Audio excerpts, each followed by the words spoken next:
Well, today's August 24th, 2016. This is my very first installment of my video log. I decided to start making a log on video instead of written. So we'll see how it goes, and then decide if we want to make more. So today, let's get the particulars out of the way. As you've seen from the videos, today it was pretty foggy. Overcast mostly overcast, a little bit of fog.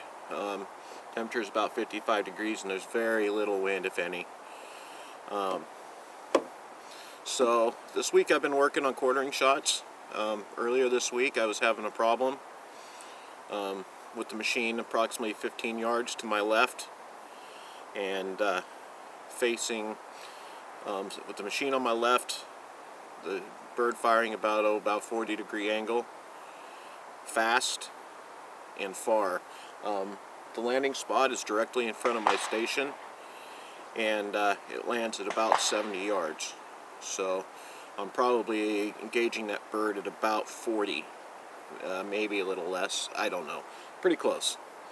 But earlier this week when I first started practicing it, I couldn't hit it. I went one whole box of shells, I think, maybe hitting it twice. I gave it up. My practices are, you know my practices. I like to work on one thing, and then interspersed with that, I'll throw in a couple crossers or another quartering bird somewhere, just to give myself a break from what I'm working on, and then I go back to it. So today I did the same thing.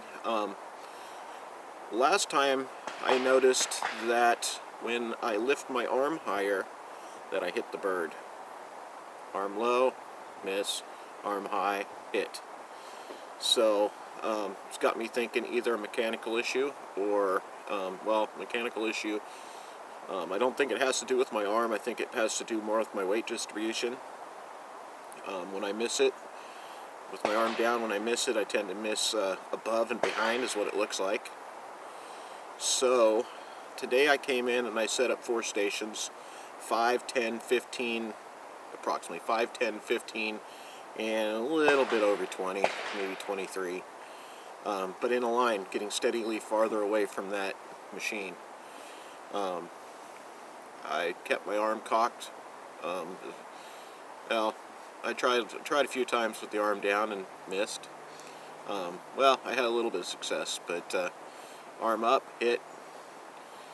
So I haven't reviewed the videos yet, but I did review the first few minutes of one, and I noticed that my gun movement looks good.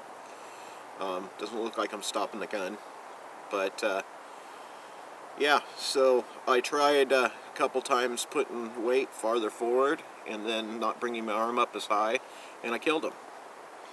So I think it's a weight distribution issue.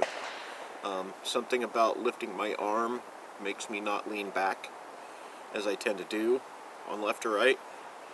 The more dramatic the left or right, the more I tend to, particularly on, I used to do it on chandelles where I would bend over trying to follow the bird. I think this is an extension of that. I think it's a weight, I'm not keeping my weight forward when I'm moving left or right. I think as I turn, I'm shifting back. So the crossers were good. I had number 8 over there was it's a little bit of a looper that goes from it's about 35 yards and ends up about 50 yards. Got most of those. I think I only missed one. Another one was the high number 1, slightly dropping right to left. I only missed one of those. Very good on my crossers today. The other thing with that quartering bird I noticed is that I guess I haven't been mounting and then waiting for the bird to come to the gun. I've been sitting there and making my mount and my move and breaking the target into one motion. When I started mounting the gun and waiting for the bird to come to it, just like Gills told me, it seemed to work good. good success. So I think I need to do that more. I'm really good at doing it on crossers, but in retrospect, quartering birds, I'm not as good. I'm trying to make it one motion. So yeah, I had a little quartering chandelle I threw in today, and I didn't miss a single one of those. Seems like chandelles break themselves. Doesn't matter what the angle is. Whether I mount the gun ahead of time and wait for it, or make it one move, chandelles break themselves. Thank you, Gil. So, I don't know if this is going to be my last practice before I go down for the 2 shoots down at Quail Point and Comanche Hills. I might come out tomorrow. I'm running a little low on ammo. I need to load some ammo, make sure I've got enough for the shoot, so I could go to Walmart and got that card that I wanted for the open, that I could buy a few boxes if I wanted to. So, yeah, I will, if I think of anything else while I am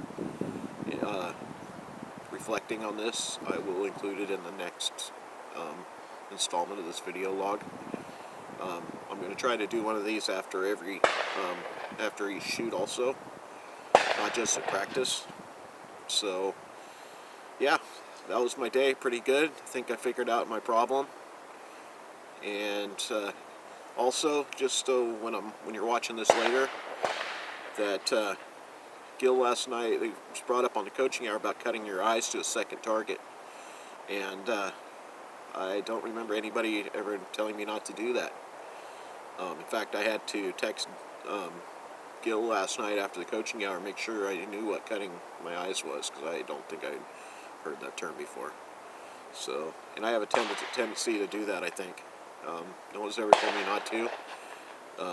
If the birds are close together, I don't think it makes a big difference, but if there's a long distance between them, yeah, I think it could be a problem. It also could be a problem doing that while shooting one bird and then trying to cut my eyes to the second bird before I've even killed the first one. So I'm going to try not to think about it while I shoot, because I don't want to. I don't want something that's going to bring me back into the box and not keep me down range. Hopefully I won't think about it and try to figure it out while I'm shooting.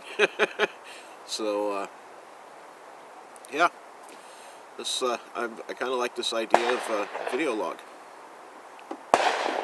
It's a lot easier than having to write it down. I don't have a piece of paper I have to keep track of, or a notebook I have to keep with me. Just have to have a camera with me. So until next time, have a good night. Safety starts with you.